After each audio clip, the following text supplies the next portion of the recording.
ကျွန်တော်လည်းကြီးစုတော့ချီးမွမ်းနေပေါ့နော်ဖျားတခင်ကြီးစုတော့ကြောင့်ဒီကနေ့လည်းပြန်လဲပြီးတော့မှ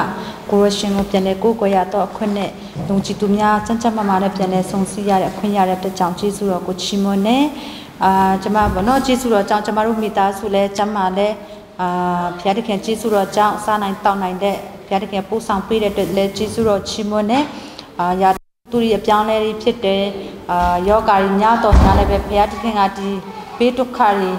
အများကြီးရှိတယ်အထောင်အတောင်းနဲ့လဲပြီးတည်ကြတဲ့သူအများကြီးရှိတော်ညာလည်းပဲအဲ့ဒီထဲကနေပြီးတော့မှကျမတို့ကိုဒီကနေ့ထိကျမစွာဖြင့်ပို့ဆောင်ပေးတဲ့ရှင်ဟာဘုရားသခင်ကြောင့်ဖြစ်တယ်အဲ့ဒါကြောင့်လည်းထိုအရာများအတွက်လည်းကြီးစုတော်ချီးမွမ်းတယ်လို့ပြီးတော့ဒီနေ့မှာဆိုလို့ရှိရင်ပေါ့နော်ကျမတို့မဆဲရကိုလည်းရောက်လာနိုင်တဲ့ကြီးစုတော်ချီးမွမ်းတယ်ပြီးတော့မှရဘက်ကာရဲ့တငယ်ချင်းနှစ်ယောက်လဲပေါ့နော်ရောက်လာနိုင်တဲ့ကျေးဇူးတော်ချီးမွမ်းတဲ့ကျမနာမည်လည်းမမေးရသေးမမိတ်ဆက်ရသေးပေါ့နော်ဘုရားသခင်ကျေးဇူးတော်ကြောင့်ကျမတို့တွေ့တာဖြစ်တယ်ကျေးဇူးတော်ချီးမွမ်းတဲ့ဘုရားသခင်နှုတ်ကပတ်တော်ခံယူဖို့ရန်အတွက်ကျမတို့ရောက်ရှိလာတာဟာတကယ်ပဲအရာဝမ်းမြောက်စရာကောင်းတယ်ဆိုတဲ့အရာလေးပြောချင်တယ်လူအကြံစီနဲ့ဆိုလို့ရှိရင်အဲ့နေရာကိုသွားမယ်လို့ကြံစီတဲ့အစဉ်ပြေအောင်အကုန်လုံးစီစဉ်တော်ညာလည်းပဲဖះအလိုတော့မရှင်ဖះခွင့်မပင်ကျမတို့မသွားနိုင်ဘူးကိုလိုချင်တဲ့နေရာမရောက်နိုင်ဘူးဒီနေရာကိုကျမတို့ဒီကနေ့ဖះကိုကိုယ်ွယ်ဖွင့်ရအတွက်ရောက်လာတာဟာဆိုလို့ရှင်ဖះတခင်ကအခွင့်ပေးလို့တာထင်ကျမတို့ရောက်လာတာဖြစ်တဲ့အတွက်ကြောင့်အချင်းချင်းရောက်လာတဲ့သူတယောက်မှမရှိဘူးဆိုတော့ကိုကျမအနေငယ်ပြောသားချင်ပါတယ်ပြီးတော့မှကျမဩဝါဒစာယောမဩဝါဒစာအခန်းကြီး9ကိုကျမပြန်ပြောချင်တယ်မနေ့ကကျမဆရာတို့သူတို့မိသားစုပေါ့နော်သူတို့ဘာပြုစုဝေးလုပ်တဲ့ချိန်မှာကျမနည်းနည်းလေးတက်တက်ခံနေဒါမဲ့ကျမချင်းလို့ပြောကြမရအောင်စကားလို့မပြောတတ်ဘူးကျန်းစာပြောလာမှဆိုလို့မထွက်နိုင်ဘူးအဲ့ဒါပမာလူပြောမှပဲပို့ပြီးအားရတယ်ပေါ့နော်အဲ့ဒါလေးကိုကျမဒီကနေ့ပြန်လဲပြီးတော့မှဝေငှချင်ပါတယ်လို့ယောမဩဘာရစာခန်းကြီးကိုအပိုင်ငယ်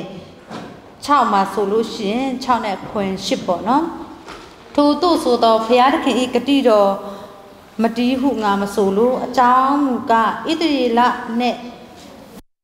တော်သူအပေါင်းတို့သည်ဣသရေလလူမှမဟုတ်ထိုနည်းသူအာဗြဟံ၏အမျိုးအနွယ်ဖြစ်တော်သူအပေါင်းတို့သည်အာဗြဟံ၏သားမှမဟုတ်အိုက်ဆက်၌သာတင်၏အမျိုးဒီလိမ့်မည်ဟုပြတိတ်တော်ရှိ၏ထို့ကြောင့်စာတိအမျိုးသားတို့သည်ဘုရားသခင်၏သားမှမဟုတ်ဂတိတော်နှင့်ဆိုင်တော်သားတို့သည်အမျိုးအနွယ်မှန်သည်ဟုမှတ်တော်မူ၏တဲ့ဒီမှာဆိုလို့ရှင်ပါနဲ့ပြောတယ်လေဆိုလို့ရှင်ဣသရေလလူမျိုးပြောထားတယ်ပေါ့နော်ဣသရေလလူမျိုးတွေဟာဆိုလို့ရှင်ကျမအများအားတက်တည်ခံတယ်ဒီအရာကိုကျမစိတ်နှလုံးသားထဲမှာလည်းအများအားခံယူတယ်ကိုယ်တိုင်လည်းခံယူတယ်ဘာဖြစ်လို့လဲဆိုတော့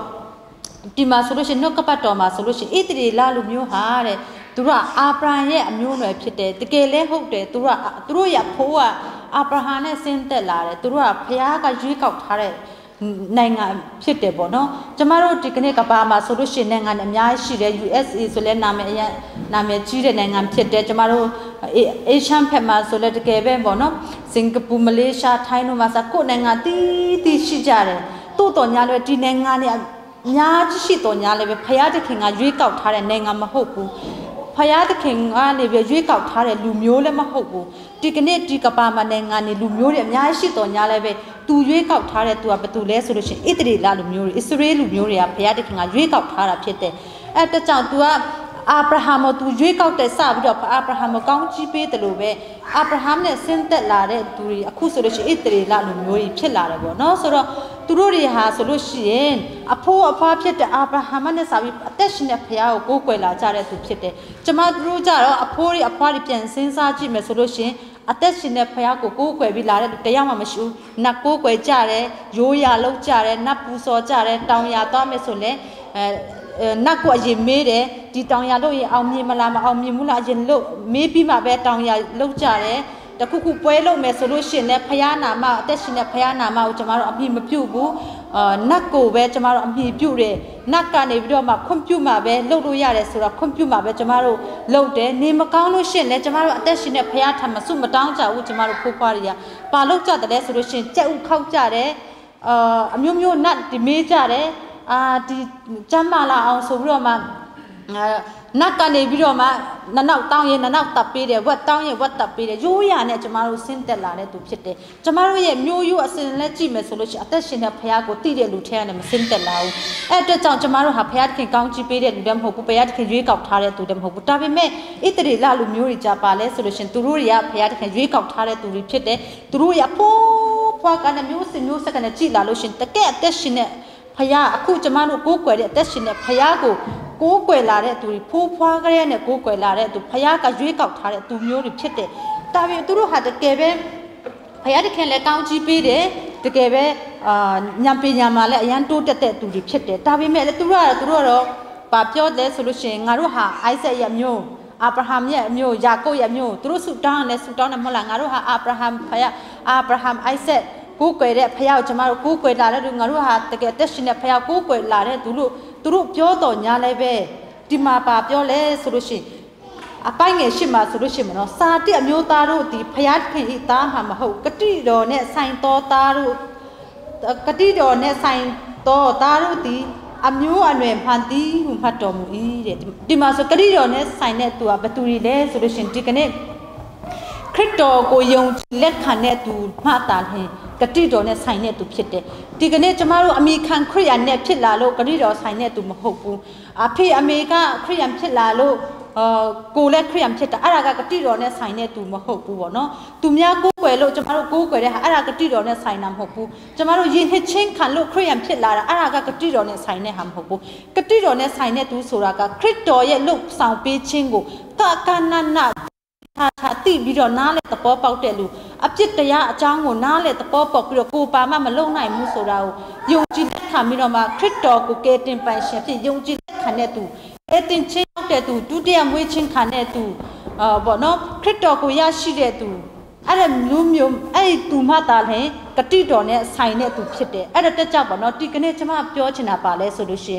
ရင်ဣသရေလလူမျိုးဟာသူတို့အာဗြဟံအိုက်ဆက်ယာကုပ်ကနဲ့မွေးလာတဲ့တားစီမြေအမျိုးတွေဖြစ်တော်ညာလိုက်ပဲသူတို့ဟာဖျားရွေးကောက်ထားတဲ့အမျိုးတွေဖြစ်တော်ညာလိုက်ပဲဒီကနေ့တမတစ်မှာဖျားတဲ့ခင်ကနေပြီးတော့ခရစ်တော်ကိုပြင်ဆင်ပေးတဲ့လောကမှာဆင်းကြပြီးတော့မှသူတို့လောကမှာအပြစ်တရားအတွက်အသေးခံရမယ်ဆိုတော့ဘုရားသခင်ကစေလွတ်တဲ့အရာကိုသူတို့မယုံကြည်လက်မခံတဲ့အတွက်ကြောင့်သူတို့ဟာဘာဖြစ်လဲဆိုလို့ရှိရင်ကောင်းကြီးရှုံးတယ်သူတို့ဟာတကယ်ဆိုလို့ရှိရင်ကောင်းကြီးကိုခံထိုက်တော်သူဖြစ်တယ်တကယ်ပဲဘုရားသခင်ရဲ့မျိုးနွယ်စစ်မှန်နေလောကမှာသူရင်တိုင်းနဲ့မျိုးနွယ်စစ်မှန်ဖြစ်တော်ညာလည်းပဲဆက်လက်ပြီးတော့သူတို့ကောင်းကြီးကိုသူတို့မထိန်းသိမ်းနိုင်ဘူးဘာဖြစ်လဲဆိုတော့ခရစ်တော်ကိုလက်မခံတဲ့အတွက်ကြောင့်ဖြစ်တယ်ခရစ်တော်လက်မခံတဲ့အတွက်ကြောင့်လေဝါကားထဲမှာတပ်ပြီးတော့မှသူတို့သူ့ကိုပေါ့နော်ဖျားသားဆိုပြီးမယုံကြည်ဘူးလက်မခံတဲ့အတွက်ကြောင့်သူတို့ဟ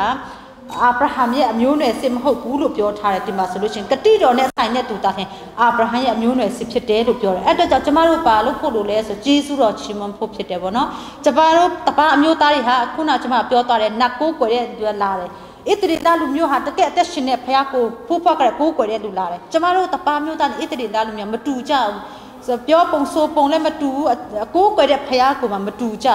ြဘူးတိုးညာလည်းပဲဒီခရစ်တော်ကိုယုံကြည်လက်ခံခြင်းအဖြစ်ဒီကနေ့ဟာကတိတော်နဲ့ဆိုင်တဲ့ခရစ်တော်ကြောင့်ကတိတော်နဲ့ဆိုင်တဲ့သူဖြစ်တဲ့ကျမဟာအာဗြဟံရဲ့အမျိုးအနွယ်ဖြစ်တယ်တကယ်ကောင်းကြီးမင်္ဂလာကိုခံစားတဲ့သူဖြစ်တယ်ဒါကိုမမေ့ဘူးအဲ့ဒါကြောင့်ကျမတို့မှာ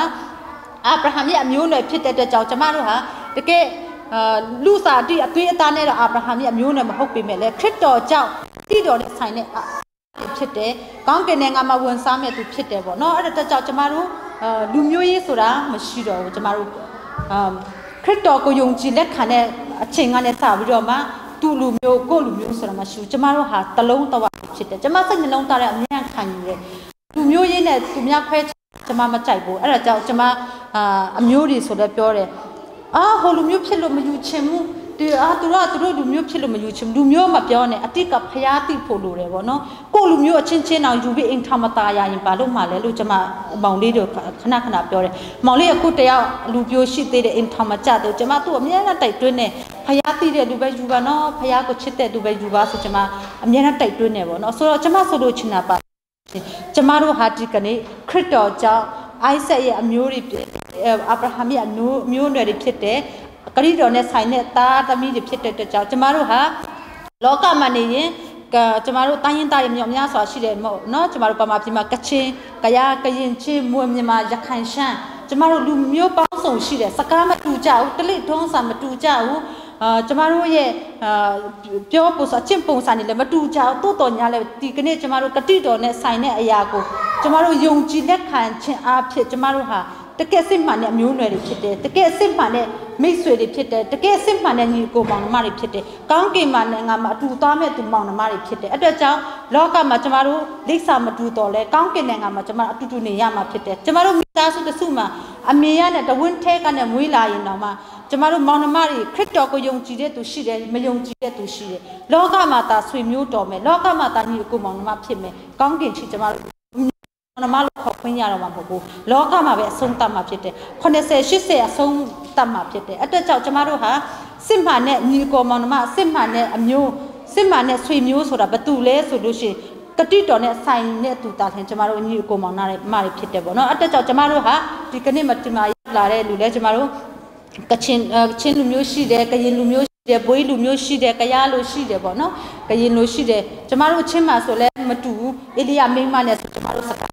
လုံးဝမတူဘူးနားမလဲကြဘူးပမာလိုပဲပြောရတယ်အဲ့လိုပေါ့နော်ကျမတို့တွေမတူကြဘူးကွဲပြားတော်များလည်းပဲခရစ်တော်ကြောင့်ကျမတို့ဟာဒီကနေ့အတူဆုံစည်းရတယ်ခရစ်တော်ကြောင့်ကျမတို့အတူတူကိုးကွယ်ရတယ်လူမျိုးရေးမရှိဘူးခရစ်တော်နဲ့တလုံးတဝတည်းဖြစ်တယ်ဆိုတဲ့အရာကိုကျမတို့ဒီကနေ့ပုံတက်တည်ပြခြင်းဖြစ်တယ်ပေါ့နော်ဒီဖခင်เจ้าမှာကိုးကွယ်လာတာဆိုလဲပုံတက်တည်ပြခြင်းဖြစ်တယ်အတွက်ကြောင့်ကျမတို့တက်တာမှာပါခံယူဖို့လို့တည်းဆိုလို့ရှိရင်ကျမတို့ဟာခရစ်တော်ကြောင့်အာဗြဟံရဲ့အမျိုးအနွယ်စစ်ဖြစ်တယ်ခရစ်တော်ကြောင့်ကျမတို့ဟာညီကိုမောင်နှမအစ်စ်တွေဖြစ်တယ်ဆိုတဲ့အရာလေးကိုကျမပြန်နေပြီးတော့မှ